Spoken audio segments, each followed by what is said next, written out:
aniletee mwanangu nizike mwenyewe. Kama wanamwachia akiwa hai tutashukuru. Lakini BBC, chombo cha habari cha kimataifa, kimeweza kufika kwa mama mzazi wa Polepole ili kupata mahojiano juu ya Polepole ambaye hivi karibuni imesikika kwamba ametekwa. Naam, hii nayo ni DCB Media. Baki nasi ili tuendelee kujuza mengi zaidi. Wasije wakaenda kumtupa baharini. Unapokuwa mtu umesomesha mtoto toka kichanga mpaka amefika mahali kwamba anaweza kukusaidia ukapata hata kadoti kakanga, leo wenzi wanakuja kukatia ghafla tu.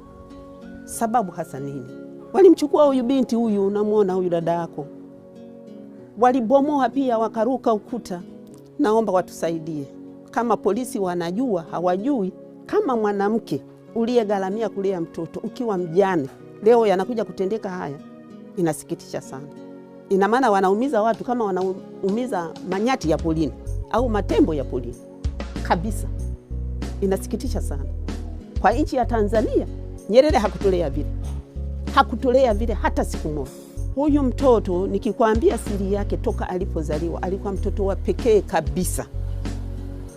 Kwanza yeye alipenda kwenda kusomea mambo ya uchungaji na urubani wa ndege, lakini sisi wazazi tukawa uwezo hatuna kwenda urubani wa ndege. Alipenda sana urubani wa ndege, zile gharama za kulipa alipomaliza form 6. Unaona, ni mtu mwenye upendo vibaya mno.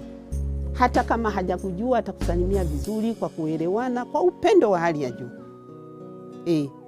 Katika maisha yake toka alipokuwa mdogo kabisa alikuwa hata kuongea hajui.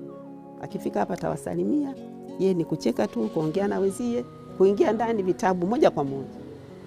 Kwa sasa sisi actually tunamwomba Mungu kwa kiasi kikubwa.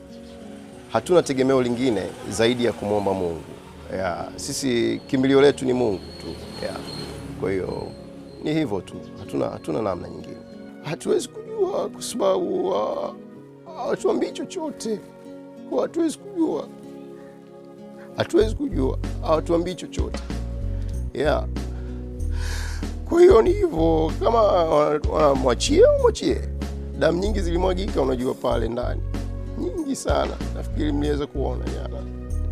Kwa hiyo hivyo, kama wanamwachia akiwa hai tutashukuru. Lakini kama watakuwa wamefanya kitu tofauti, basi watupe mtu wetu, tuendelee na mambo mengine. Hivyo tu. Mimi namwomba Mama Samia aongee neno. Hivyo tu.